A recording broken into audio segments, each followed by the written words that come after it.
Assalamualaikum, Sampurasun, Wilujeng Enjing, warga Jabar, dan seluruh warganet dimanapun berada. Semoga pagi hari ini pagi yang membawa harapan, pagi yang melahirkan kebahagiaan. Saya menyampaikan pesan buat teteh wartawan yang baik hati, yang pinter. Tidak ada di Jawa Barat kebijakan gubernur membuka donasi untuk seluruh warga sehari Rp1.000.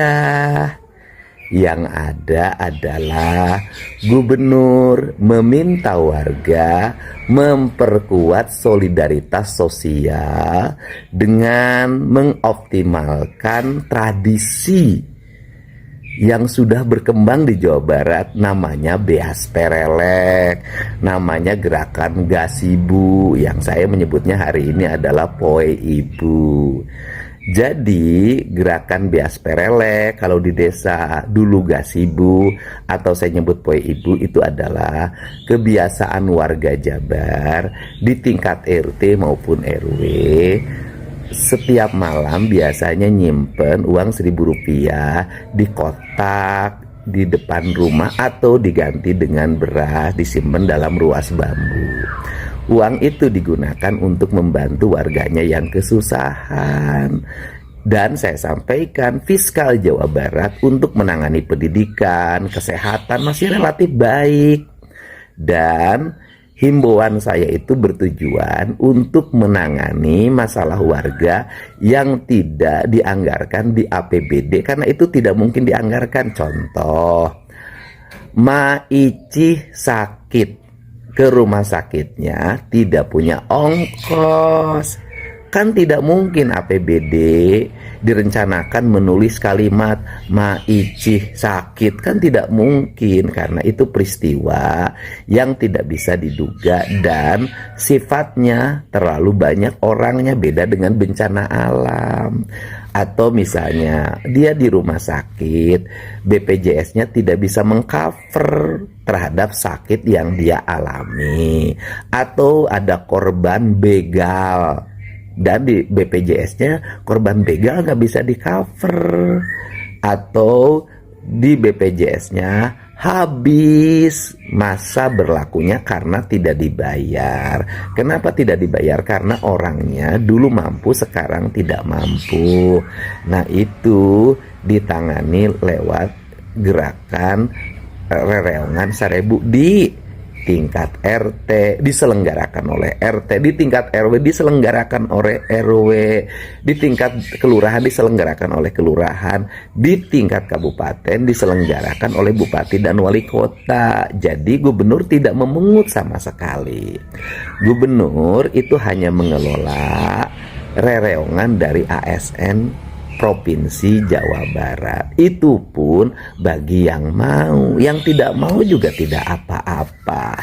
Terus yang berikutnya saya sampaikan, Mbak wartawan, teteh wartawan yang cantik, yang baik hati, nanyanya juga salah. Harusnya nanyanya bukan ke Menteri Keuangan, karena itu bukan ranahnya.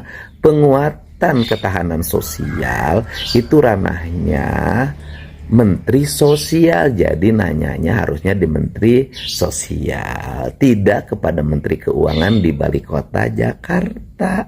Hatur nuhun ya, semoga nanti teteh wartawan bisa datang ke Jawa Barat melihat layanan-layanan yang berlangsung di masyarakat, baik di desa, kelurahan, kecamatan, kabupaten, kota, maupun di Balai Pananggahan Provinsi.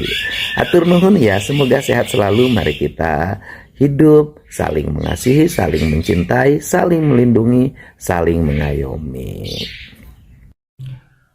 Mengenai program Sapoe Saribu ini adalah isu yang sangat viral sekali, bukan hanya di Jawa Barat saja kawan-kawan, tetapi di luar Jawa Barat. Bukan hanya di pemerintahan Jawa Barat saja kawan-kawan, tetapi di pemerintahan pusat pun isu program Sapoe Saribu Kang Deddy Mulyadi ini sedang ramai-ramainya dibahas ya. Di antaranya adalah Menkyu Purbaya, yaitu Menteri Keuangan Republik Indonesia, Dan juga ada anggota DPR RI mengkritik program Sapoe Saribu Kang Deddy Mulyadi ini, kawan-kawan. Ada anggota DPR RI juga mengkritik program Sapoe Saribu ini. Kata DPR RI perlu dikaji ulang, kawan-kawan ya. Nih, saya mendapatkan beritanya, kawan-kawan. Coba mengenai DPR RI yang mengkritik program KDM Sapoe Saribu. Nanti dulu mana itu? Nih, DPR minta Deddy Mulyadi kaji ulang kebijakan donasi 1.000 per hari. Meskipun kebijakan tersebut bersifat sukarela, Zulfikar menilai kepala daerah diimbau berhati-hati dalam membuat perintah yang menyangkut keuangan publik ya. Kehadiran kantong bukan. Wakil Ketua Komisi 2 DPR RI Zulfikar Arsesodikin meminta Gubernur Jawa Barat Deddy Mulyadi untuk mempertimbangkan kebijakannya menginstruksikan warga dan ASN Jabar untuk berdonasi senilai 1.000 per hari. Kebijakan ini tertuang dalam surat edaran nomor bla bla bla tentang gerakan rereongan Sapoe Saribu _Poe Ribu. Meskipun kebijakan tersebut bersifat sukarela, Zulfikar menilai kepala daerah diimbau untuk tetap berhati-hati dalam membuat perintah yang menyangkut keuangan dari masyarakat. Sebenarnya bukan soal Kang Deddy ya, siapapun gubernur, siapapun bupati, wali kota, tolong dipertimbangkan walaupun itu sifatnya kita sukarela untuk membuat kebijakan atau imbauan atau ajakan seperti ini, kata Zulfikar di Gedung DPR RI Jakarta Selasa tanggal 7 bulan 10 2025. Lalu Zulfikar menilai pemerintahan daerah semestinya lebih mengoptimalkan sejumlah sumber pendapatan seperti pajak daerah, retribusi, dan penerimaan negara bukan pajak. Begini daerah termasuk negara dan masyarakat itu sudah punya jalan bisa digunakan untuk menghasilkan sumber keuangan, ucap anggota DPR tadi. Dikelola saja dengan sebaik-baiknya. Maksimalkan aja untuk membiayai urusan pemerintahan, karena kita lihat pengelolaan terhadap sumber keuangan yang sudah dibenarkan oleh undang-undang itu pun belum maksimal, tambahnya anggota DPR. Alih-alih membuat ajakan donasi, politikus Partai Golkar itu menilai pemerintahan daerah seharusnya memilih untuk memperbaiki tata kelola keuangan dan memaksimalkan pendapatan dan penggunaannya. Maka dari itu dia menegaskan pemerintahan daerah lebih memanfaatkan dana yang ada. Insya Allah itu lebih diterima oleh masyarakat, lebih dimengerti oleh masyarakat karena memang tugas pemerintahan, karena itulah tidak perlu menambah beban yang lain. Sudah diberikan ruang untuk itu ya, ucapnya. Saat ditanya adanya kemungkinan penyebab kebijakan itu dikeluarkan akibat adanya pengurangan transfer daerah dari pemerintahan pusat, Zulfikar melihat hal itu tak seharusnya dijadikan alasan untuk membebani masyarakat. Pria yang menjadi Presidium Majelis Kahmi 2022-2027 ini menilai masih banyak cara yang bisa dilakukan oleh pemerintahan daerah untuk mendongkrak keuangan daerah tanpa harus membebani keuangan masyarakat. Selain memperbaiki tata kelola pendapatan dan belanja, katanya pemerintahan daerah bisa memperbaiki efisiensi anggaran, menetapkan prioritas yang tepat, menjalin kerjasama, dan mencari pembiayaan alternatif.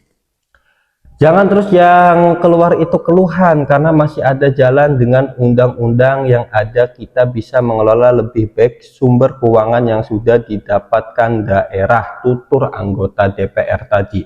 Lebih lanjut, dia berharap Indonesia memiliki pemimpin daerah yang kreatif dari Pilkada 2024 untuk memaksimalkan potensi keuangan daerah.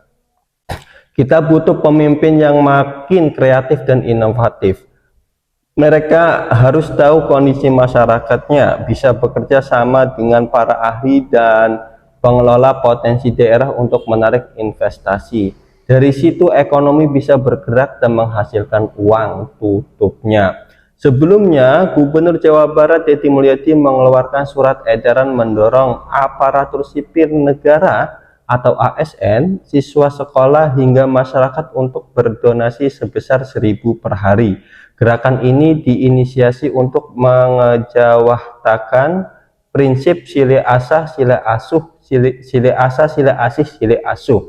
Program ini tertuang dalam surat edaran nomor bla bla bla Kesra tentang gerakan relawan Sapoe 1000 yang merujuk pada peraturan pemerintah nomor 39 tahun 2012 tentang penyelenggaraan kesejahteraan nasional. Jadi menulis, gerakan ini dilakukan dalam rangka meningkatkan kesetiakawanan sosial dalam kehidupan masyarakat, berbangsa dan negara. Ia juga menilai gerakan ini berusaha memperkuat pemenuhan hak dasar masyarakat di bidang pendidikan dan kesehatan yang masih dikendalikan keterbatasan anggaran dan akses. Melalui gerakan relawan Wahai Ibu, kami mengajak ASN, pelajar dan masyarakat menyisihkan 1.000 per hari. Kontribusi sederhana ini menjadi wujud solidaritas dan sukarelawan sosial demi membantu kebutuhan darurat masyarakat. Tulis Deddy Mulyadi dalam keterangan tertulis dikutip Tirto Minggu 5 Oktober 2025, kawan-kawan. Itulah kritikan anggota DPR RI mengenai program Sapoe 1000 ala Kang Deddy Mulyadi, kawan-kawan.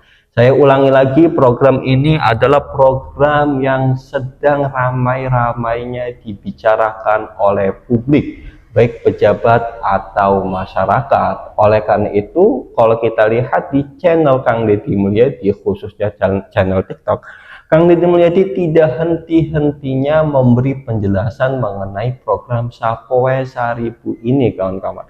Mengapa? Karena banyak yang kemungkinan salah paham terhadap program Sapoe 1000 ala Kang Deddy Mulyadi ini. Oleh karena itu, Kang Deddy Mulyadi selalu menjelaskan, kawan-kawan ya. Ya, ada yang memahami ini adalah kewajiban, ada yang khawatir takut ada haji mumpung dan lain sebagainya, kawan-kawan. Ada yang setuju dengan program Sapoe 1000 ala Kang Deddy Mulyadi dan ada juga yang tidak setuju. Itu intinya ya, kawan-kawan. Semoga saja Kang Deddy Mulyadi lebih bijak ketika mendengar kritikan-kritikan masyarakat Indonesia. Dengan kritikan tersebut, Kang Deddy Mulyadi bisa mengkaji ulang program Sapoe 1000-nya, kawan-kawan. Kurang lebihnya saya Taufik Ahsan, mohon maaf dan pamit mengundurkan diri. Terima kasih.